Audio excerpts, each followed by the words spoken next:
Hi, and welcome to the second lecture in the statistics part of the CPS 101 course.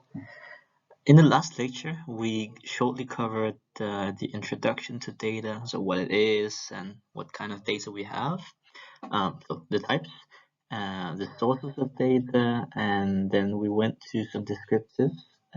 So that would be the mean, median, mode, minimum, and maximum, as well as variance and standard deviation.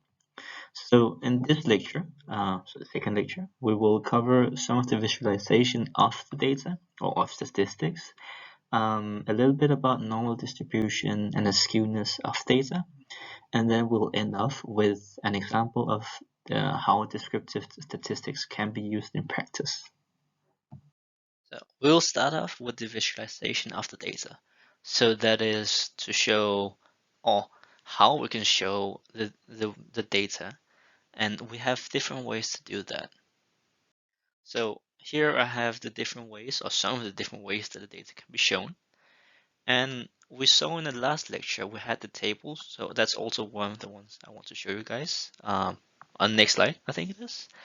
The table is one of the ways where the data can be shown. Other ways that the data can be shown are such as scatter plots, which are the ones that we have here.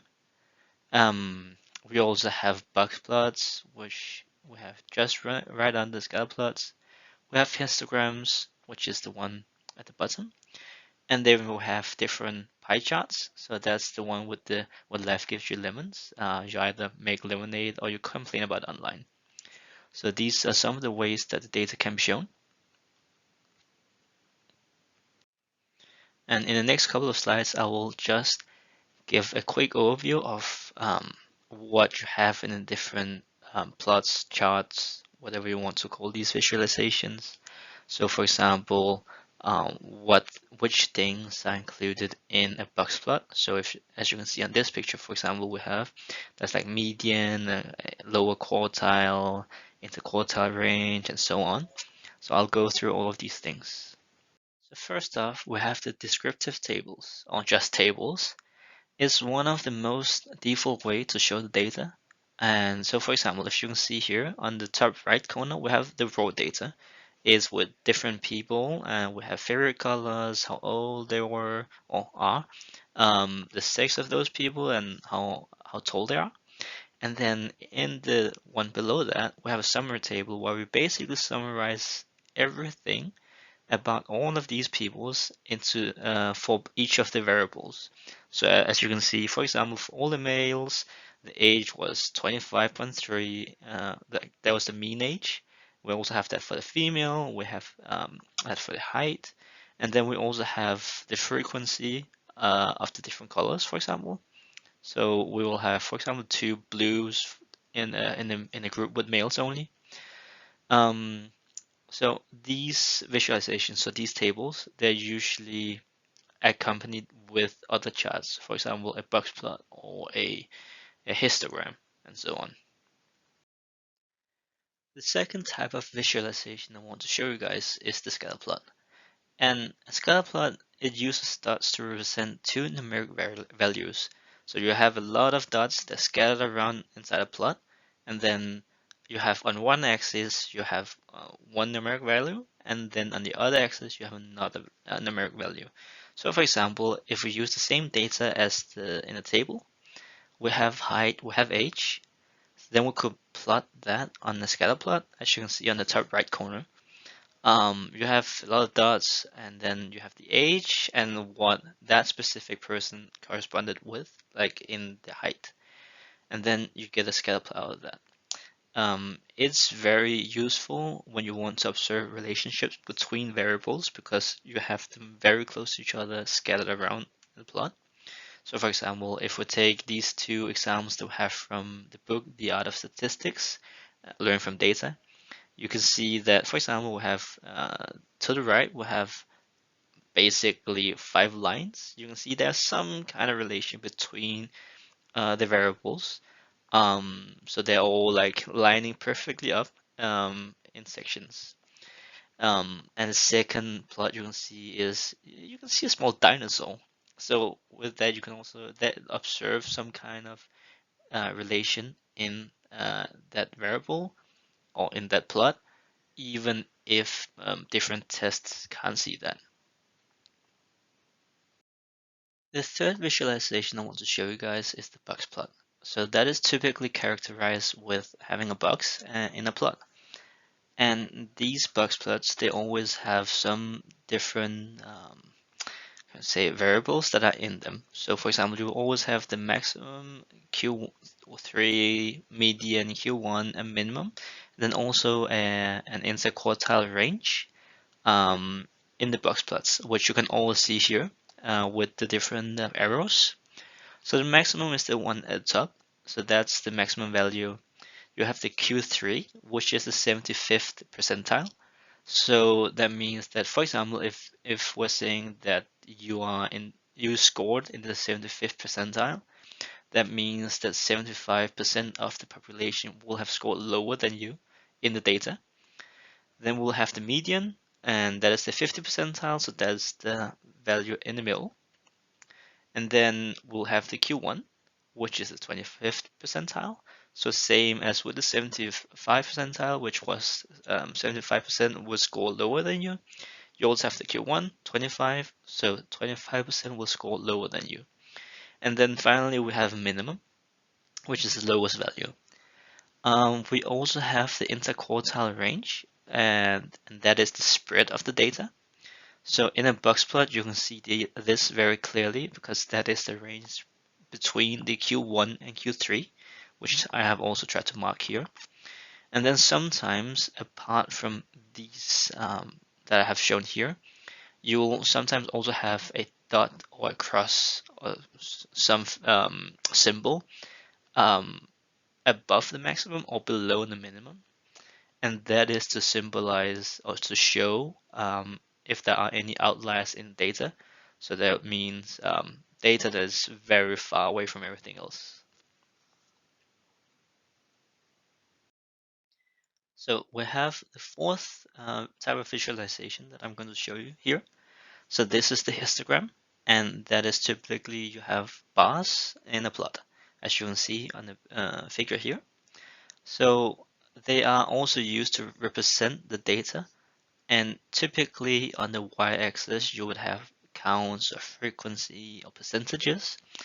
And then on the x-axis, you will have the variable that you want to show.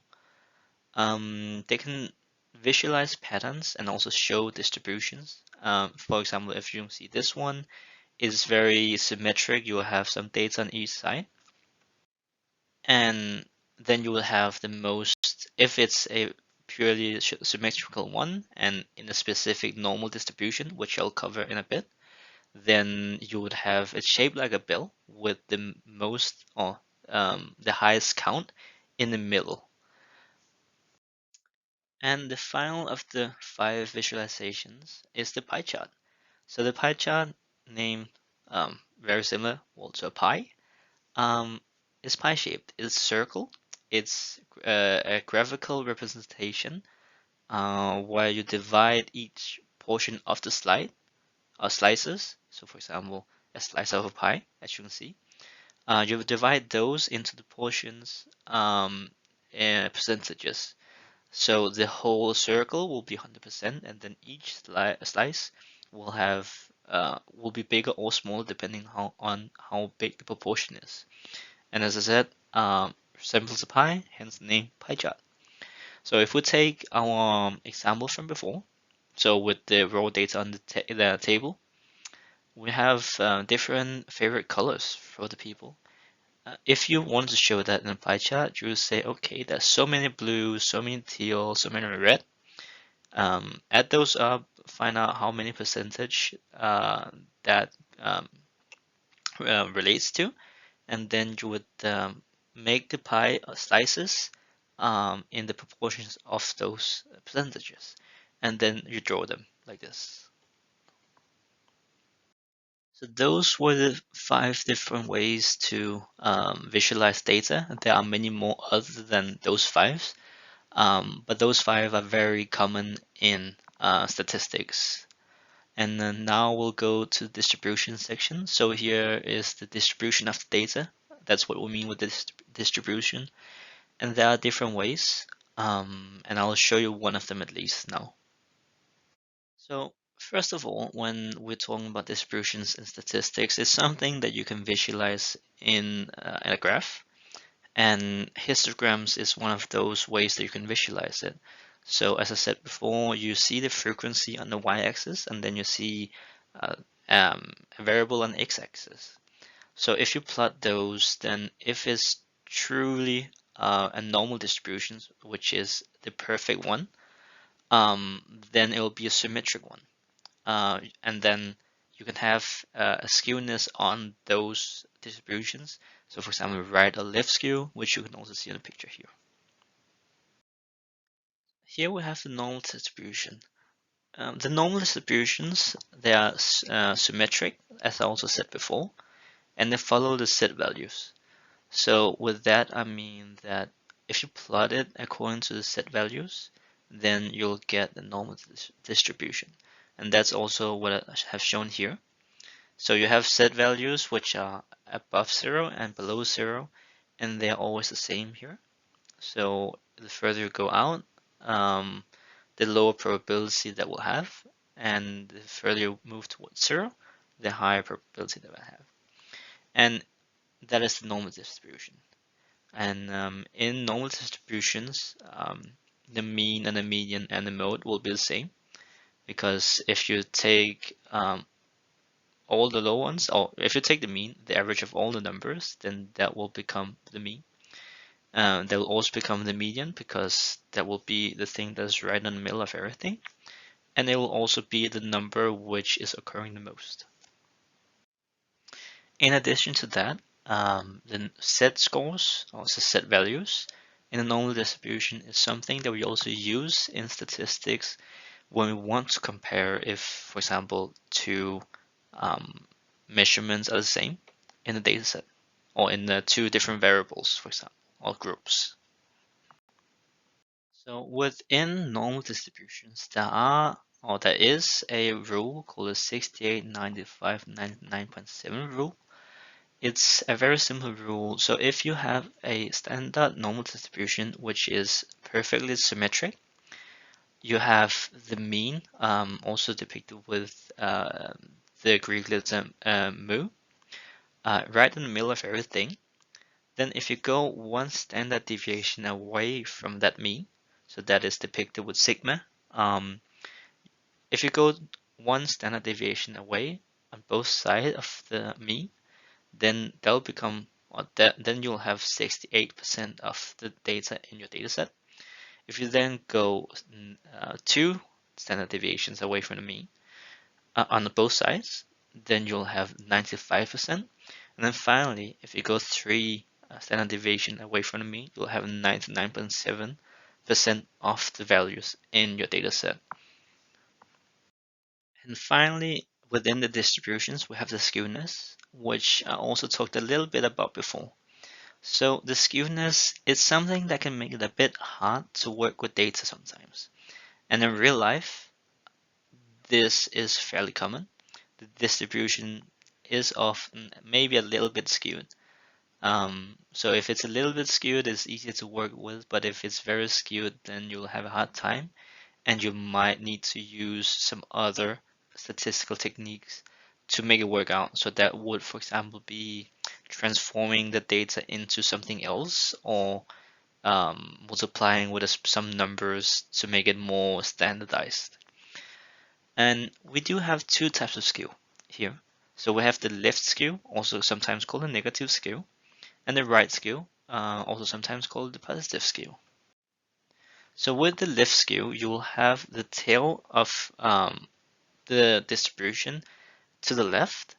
Your mode will be more to the right. Your median will be in between the mean and the mode, and then you will have the mean to the left of the two other ones. And that is opposite to the right skew, where if you basically flip it, so you'll have the median still in the middle, but instead of the mean being to the left in the left skew, you'll have the mean to the right in the right skew. So this covered the normal distributions and distributions in general. There are also other distributions that we will work with in the statistics part of the course, but that we will take it in due time. Um, the main distributions other than the normal distribution that we'll work with is a distribution called a t-distribution, and that is mainly used when we want to compare groups with each other to see if they're different or not. Now we'll go to the example section. So I'll try to use the different things that we have learned in the first lecture and this lecture on a daily life example. So we have an example here. So for example, if I want to go down to the lab to go with my crew, so if you see me on the left end of the 4 people there, so we wanted to go down to the lab to create some tablets. We know that we want to have approximately 720 milligrams of weight inside of so that's every tablet that is weighing that much. So we're going to think, how are we going to do that? Because we can't take all the tablets that are being pressed from the machine, because that will be a lot of tablets to weigh. So what we decided to do is that instead of taking everything and weighing all the different tablets, we decided to take every 10th tablet from the machine that pressing the tablets from the batch of the first 180 tablets. So it will produce a lot more than 180 tablets, but we take the first 10th, so every 10th for the first 180 tablets. So here is what we find out. We have weighed our 18 tablets from the first 180, and these are the weights in milligram. We start out wanting to find out, okay, now we have all these tablets, what is the average weight of them? So what we do is, as we also learned in the first lecture, how we find the average, we summarize all the tablets that we have, weight, and then we divide it with the number of tablets that we have. And we find that the mean of those 18 tablets are 700 milligrams. And that is less than the estimated 720 milligrams that we wanted to have, or expected to be in it. So now we're thinking, okay, our mean is 700. That is less than the weight that we expected that to be, but we can't really be 100% sure that all our tablets are weighing too little. So we decide to find out what the minimum and maximum of those are in the 18 that we weighed, and we find that the minimum tablet weight of those 18 is 666, while the maximum is 746. So we do have some tablets that are higher than what we expected. We also have a lot that is less than what we have expected. And of those 18 tablets that we did weigh, we do have more than 180 tablets in total, right? So we could, by accident, have been very unlucky and only weighed only the lighter tablets. Like maybe we have had a very bad luck with selecting tablets. Or maybe the first 180 was just a bit lighter than the rest. We couldn't know that. So we do find out that the maximum weight that we have in these 18 tablets, the maximum is higher than what we expected.